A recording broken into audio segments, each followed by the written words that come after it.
Welcome back to Walsall Fan TV. The joy and the pain. We've certainly experienced that recently with Forest Green and Tranmere victories, bringing us plenty of joy. But then Tuesday night, the pain returned, getting a 5-0 hammering from Swindon. Now we're going to look forward to Walsall at home to Hartlepool. And we also have some interesting news of incomings, outgoings, and League 2 happenings. The first of those, League 2 happening, Bradford have brought in the new manager, Mark Hughes. Now that is a major scalp for them. He's been out of a job for 4 years, but of course he was manager at Manchester City before he had his problems at Southampton. So that's a great appointment for Bradford. Walsall outgoings. Alfie Bates has left Walsall to join SJK Signajoki, which is a team in the Finnish league, in the Finnish top league. It's a very interesting move, that. He'll need some new gloves. It's a bit cold over there, but we wish him well. Didn't quite work out for him at Walsall. I think he was likely to get released at the end of his contract because he hadn't really sort of pushed his way into the team enough. So it's perhaps a good career move for him to get some proper football and proper games under his belt. If he's there for 5 years, he might end up turning up in the Finnish national team. You never know.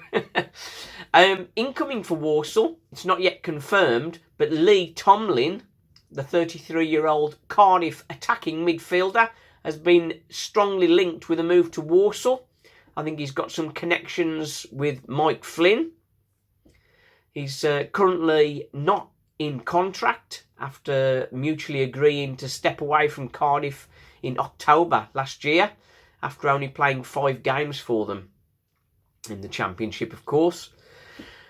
So, the attacking midfielder with some experience, that could be a good addition.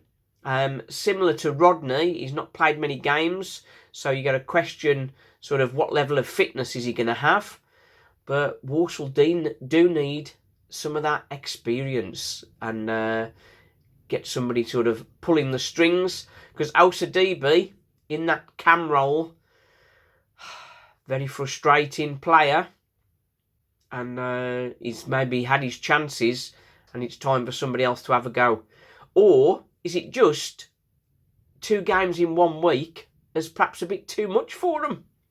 And I think it was after the first half an hour against Swindon, Walsall did look all at sea, but was that tired legs perhaps? Kinsella has put some excellent performances in recently, and he was to blame for one of the goals, but maybe Mike Flynn just needs to change it up a bit. Certainly expect to see Sam Perry back in the team to sort of freshen things up, I would hope. But we move on to Hartlepool. Hartlepool sounds like it's the monkey hangers and not really a team that's very threatening for us. But looking through recent history, of course they beat us 2-0 in August. That was an uncomfortable defeat. But previous to that, in 4 attempts, we've had 4 draws. So I don't think we've actually beat them in recent times. They are on a good run. 4 wins, 2 draws in the last 6. And they are 12th, 44 points, 6 points off the playoffs. So this is not a team that have given up on playoffs. They're still fighting for it. And whether they're going to make top 7 or not is another thing. But they're definitely not an easy one for Walsall. They have struggled for goals. Mark Cullen and Luke Molyneux both got 6. So they're struggling for goals a little bit. But so Walsall. So far this season, they're just 1 goal up on us. Of course, they are still in the EFL Trophy in the semi-final. They've got that match against Rotherham coming up very soon. So, what's Mike Flynn going to do with the Walsall team? What's the team going to be for Saturday? That's a challenging one. I think Mike Flynn intimated he's going to be making some changes. He sort of suggested that may be the case on Tuesday, but he opted not to. I think we'll see some changes on Saturday. Now, of course, with Matt Taylor, we're used to 4-2-3-1 every week without fail. Now, is he going to stick to 3-5-2 or revert back to 4-4-2 that was successful against Tranmere? I think he's likely to stick to 3-5-2, which will keep rolling in the team. But he needs to step up. He's looked a bit wayward since he signed for us, really. On loan, he was doing awesome. And then since he's signed, it's like catastrophe after catastrophe. Daniels be alongside him with Month, which will then give us the wing backs. That'll be Hayden White. And is he going to persist with Shade and give him another go? Or is Kiernan going to come in that role? We also have Reece Devine and even perhaps Stephen Ward. So there are options there. So for the CDMs, is that going to be Kinsella and Earing again?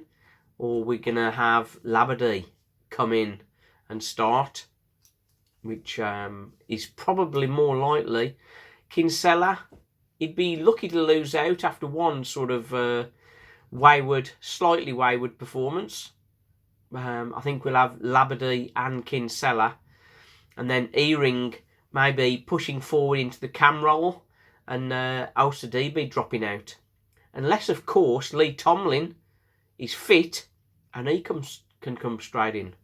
So we've got some options around there. Up front, we're likely to see Wilkinson and Miller again. But again, Wilkinson was way off the pace on Tuesday. Miller, he was back in the goals against Forest Green. But Rodney is also starting to get sharper. So we may have a different start there. What I would like to see is a few of the young guns perhaps joining the bench, like Ram, for example, Ronan Mayer, and Shea Willock. So let's see whether that's the case. I think they're definitely going to come in as the season sort of starts to peter out. Mike Flynn has said he wants to keep pushing to give us the impetus for the start of next season. But he's got to check out these players to see who he wants for next season. So there's plenty of thoughts there. Plenty of thoughts. What do you think? Is he going to stick to 3-5-2? Step back into 4-4-2? What do you think? And when will Rodney get his first start? Is he ready yet? I think maybe not quite. Maybe not quite. Okay, Walsall Fan TV will be there on Saturday to experience the joy, hopefully, and none of this business. Thanks for watching. As always, if you'd like to buy us a virtual coffee, follow the link in the description. But other than that, please subscribe and share our journey. Thanks for watching.